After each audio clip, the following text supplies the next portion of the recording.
Se o que nos consome fosse apenas fome, cantaria o pão. Outros cantarão. Canto o que sugere a fome para quem come, o que sugere a fala para quem cala, o que sugere a tinta para quem pinta.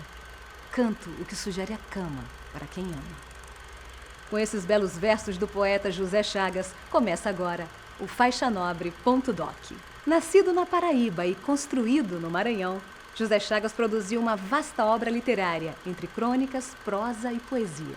Com sua escrita elegante, foi um mestre de uma linguagem sedutora, que utilizava o humor para desnudar a realidade. A infância pobre e a vida sertaneja forjaram o poeta, e o gosto pelo verso curto e livre fez de Chagas um escritor que dominava a arte de dizer o que sentia. Crítico e engajado com temas de cunho social, Zé Chagas chegou à Academia Maranhense de Letras em 1974 e nos deixou há 7 anos. Mas a sua palavra continua acesa no legado de uma obra genuína e necessária. Acompanhe agora a trajetória desse grande mestre da literatura maranhense no episódio José Chagas, o Palavrador.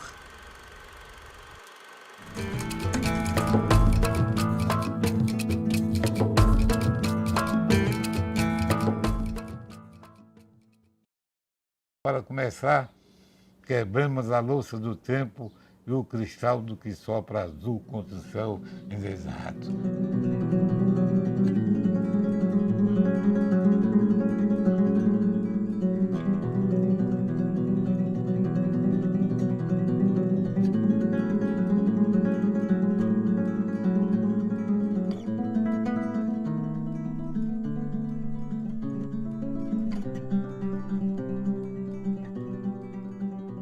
Desde o dia em que eu te vi, mulher fingida, que nunca mais tive sossego em minha vida.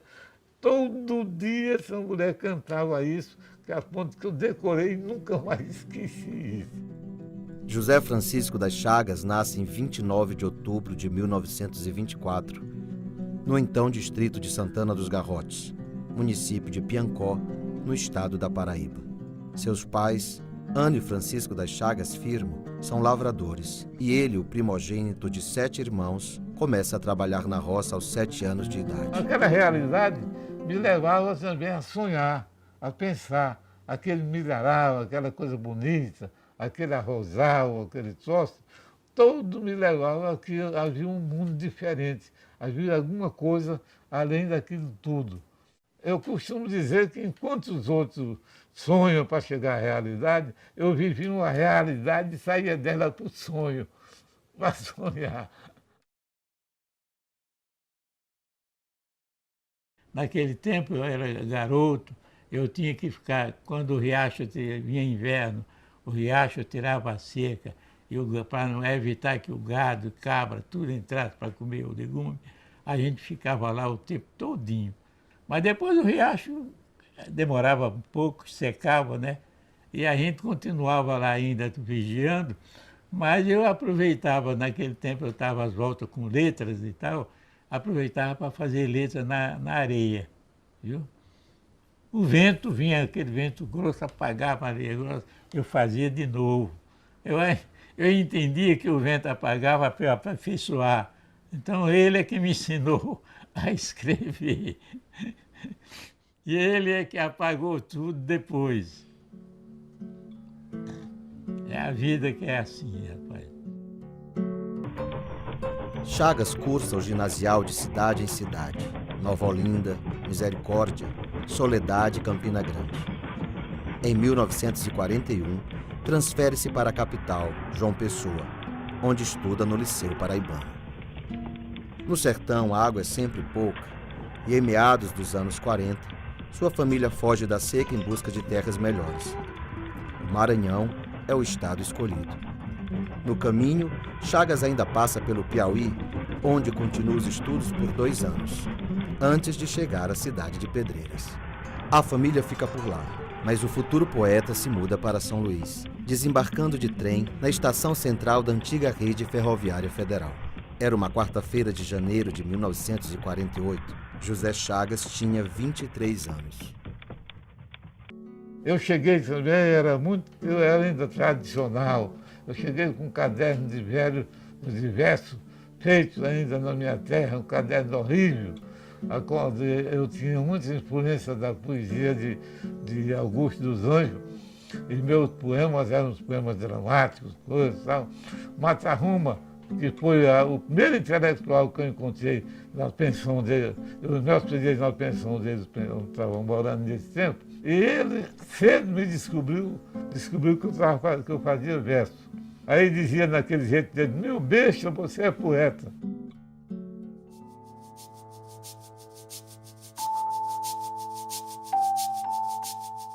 Em São Luís, a vida do poeta começa no casarão de número 17 da Rua da Palma. Nos anos seguintes, mora nas ruas da Manga, Regente Braulio, Estrela, 14 de Julho e mais tarde na Jordoa, Estrada da Vitória, Monte Castelo e no bairro do Calhau.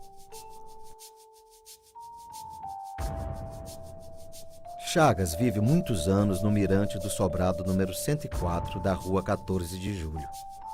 Ali escreve dois de seus livros mais importantes, Os Telhados e Os Canhões do Silêncio, verdadeiras declarações de amor à cidade. Um retrato lírico e afetuoso de suas ruas, becos, telhados, pontes, sobrados, marés e bem-te-vis. Algumas das páginas mais belas da literatura brasileira.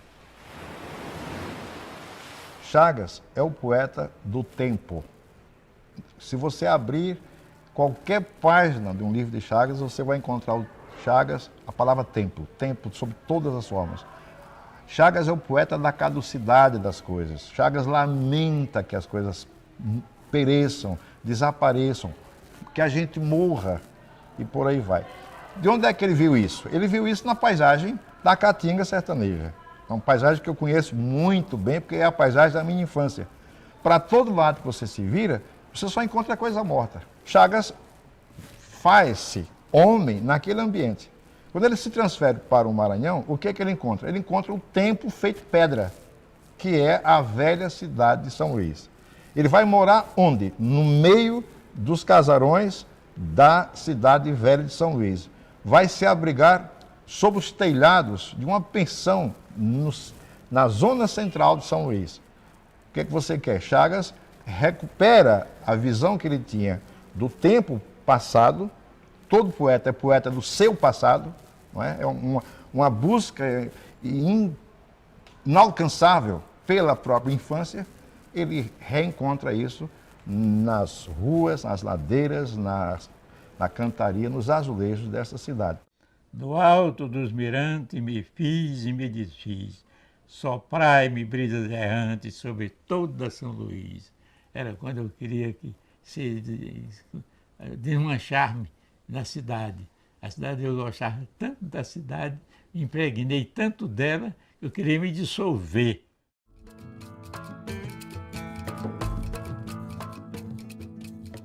A poesia de cordel, os violeiros, os cantadores e os repentistas, a maior influência de José Chagas, que ele encontrava facilmente nas praças e feiras nordestinas, não eram muito comum no Maranhão. Quando chega a São Luís, no final dos anos 40, na cidade só havia poesia e prosa do século XIX. Quando eu cheguei aqui no Maranhão, quem era lido muito era Guerra Junqueira e Olavo Bilac. O modernismo não tinha chegado aqui, coisa nenhuma. Tributo foi quem trouxe essas coisas, o pessoal começou a ver uma coisa diferente aí. Quer dizer, é uma espécie de modernismo que não veio desse movimento de São Paulo, não. Nas décadas seguintes, o poeta acaba incorporando em sua obra novas linguagens e experiências, mas no fundo, nunca deixou de ser um violeiro. E aí, como me considerei depois um violeiro sem viola. Nunca deixei de ser, porque eu nunca deixei de ser violeiro. Se você olhar minha poesia, ela é sempre meio popularesca, embora seja uma mistura, como o menino, como o Sebastião gosta de dizer, de erudito e popular e coisa. Mas porque eu comecei também a ver que a poesia não era só aquilo, né? E quando comecei a ver os grandes poetas mesmo, então eu cheguei à conclusão que eu sempre Eu sempre me referi ao fato de encontrar alguns rapazes que começavam a fazer versos, se empolgavam em ser poeta e achavam que cada vez mais eram poetas. Eu, ao contrário, eu quando lia os grandes poetas, eu me achava cada vez menos poeta. Eu digo, eu não sou poeta coisa nenhuma. Chagas entra em contato com alguns intelectuais. O primeiro deles, o professor Mata Roma. Em seguida, conhece Corrêa de Araújo, Fernando Viana, Assis Garrido, Manuel Sobrinho e Clodoaldo Cardoso, entre outros. Estreia na literatura em 1955 com Canção da Expectativa. Nos 50 anos seguintes, publica mais de 25 livros de crônicas e de poesias. Entre as obras poéticas, O Discurso da Ponte, Os Telhados, Maré Memória, Lavoura Azul, Os Canhões do Silêncio, de Lavra e de Palavra, A Cor do Puro, Águas de Silêncio, Antropoema, Alcântara, Negociação do Azul e Colégio do Vento. Este último, um livro de 40 sonetos que retrata suas raízes e a paisagem de sua terra natal, Piancó. Minha mãe não sabia que seu filho iria ser só isso que hoje é.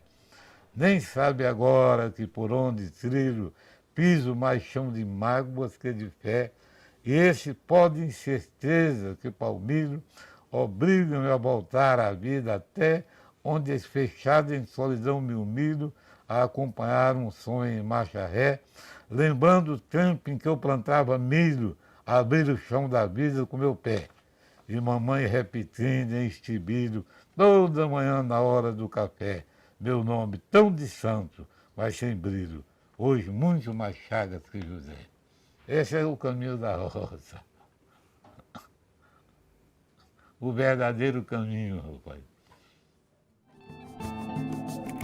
Nos mais de 60 anos vividos em São Luís, o poeta trabalha como servidor público e cronista de jornais.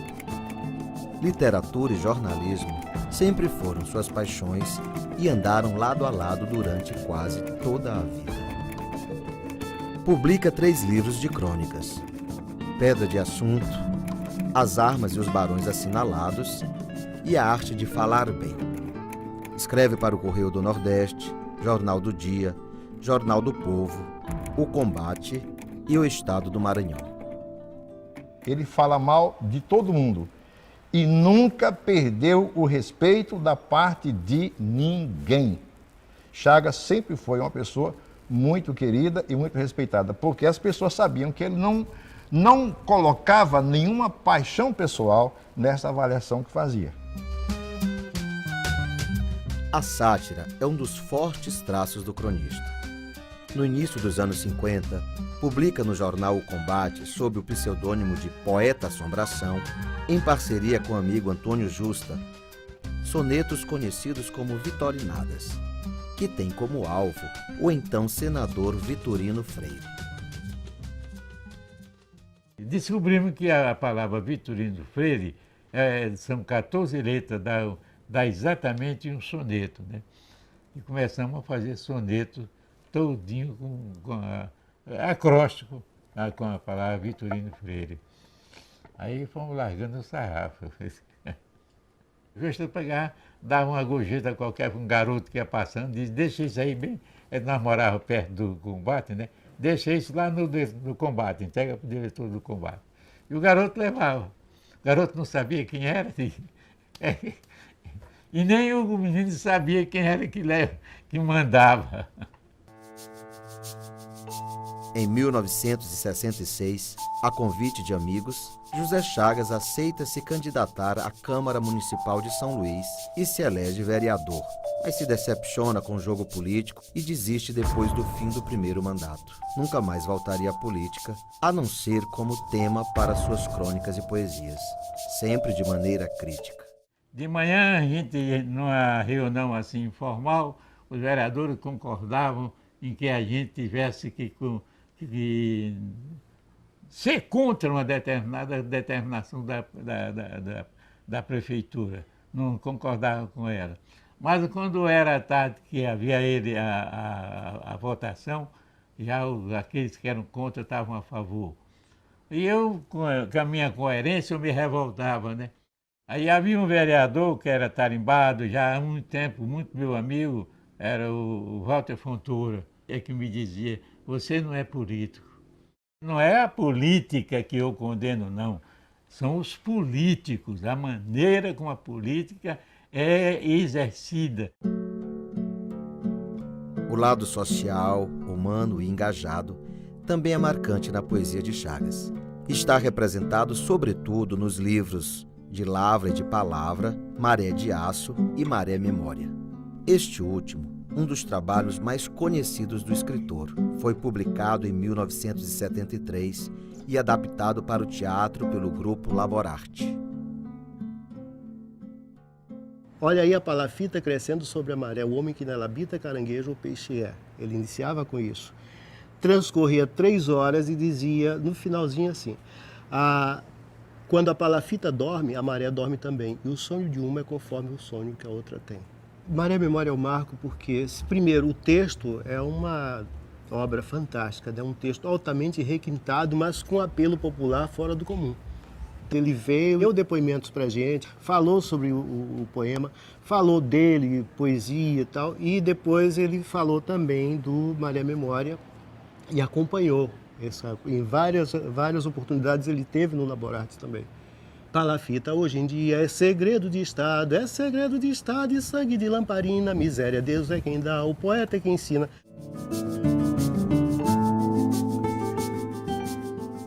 Depois de construir poeticamente São Luís e seus telhados, Chaga desce as escadas do Mirante, onde morou por mais de 20 anos, e descreve o bairro do Desterro, as palafitas, o chão da cidade, sua paisagem e história. Mas vai além. Pega o barco, atravessa a Baía de São Marcos e desembarca em Alcântara. Inspiração para o livro Alcântara, Negociação do Azul ou A Castração dos Anjos.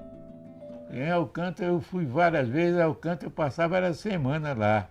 Tinha uma pousada da academia e a gente ia lá de vez em quando. Passava a semana escrevendo por lá e fazia aquela coisa, conversando com aquele pessoal sobre aqueles que diziam que viam fantasmas à noite, aquela coisa toda. Entre Pedro e pedra, ainda o sopro da vida passa, como a força medindo o tempo a própria fraqueza. Mas as pedras dos palácios em ruínas alicerçam para sempre na memória dos ventos um império que levanta em sonho, pois nada é mais duradouro do que o que permanece sonhado.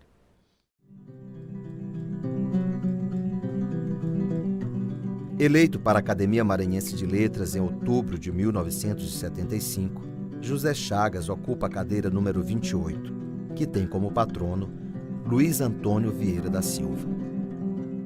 Não há uma imortalidade de coisa. A gente não pensa que o cara, porque ele vai para a academia, fica imortal. E outra coisa, não é a academia que faz imortais. O imortal é que tem que fazer que a academia seja eterna.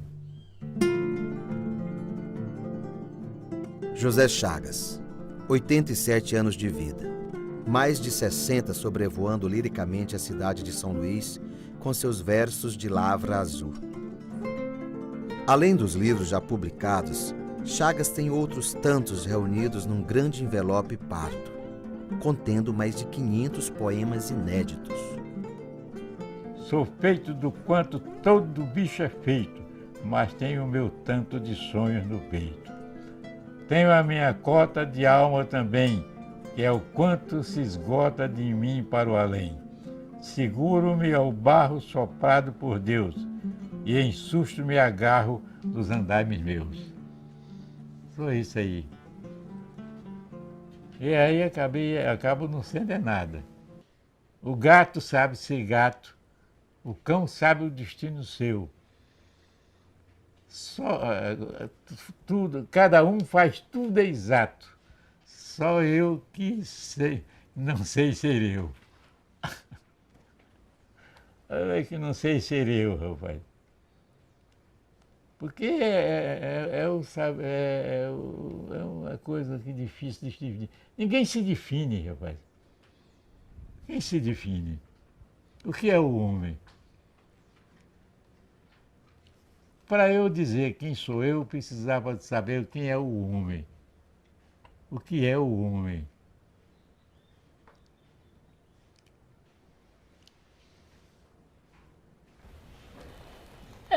O Chagas sempre foi um camponês. Eu defino o Chagas de uma maneira humana. Um camponês que se voltou aos homens simples desta terra, que sempre soube se impor como camponês na sua obra, e eu admirava e continuo admirando. Mesmo se que eu não tenha mais ao meu lado, como no tempo da juventude, mas ele permanece, como dizia o Erasmo Dias, permanece no meu coração. Tudo acabou em solidão, tudo acabou em nada. A solidão e o silêncio. O silêncio é exatamente... Com o silêncio é que você aperfeiçoa a solidão. É a obra-prima. O silêncio é a obra-prima de você fazer a sua solidão. O silêncio é a minha obra, a melhor coisa que faço, com aquilo que de mim sobra por vitória ou por fracasso. Não sou capaz de poema, nem o poema é capaz de me dar a paz suprema que só o silêncio traz. Em minha boca essa fome de silêncio me tortura, por ver que a língua ainda come da palavra já madura. É que a língua saboreia palavra, não pensamento. De que vale a boca cheia se de mim não me alimento? Ah, não quero a poesia, nem o poema, nem nada. Só quero é a boca vazia para a verdade calada. Quero é o silêncio que diz o que não pode ser dito e que apague a cicatriz do ferimento de um grito. É isso aí.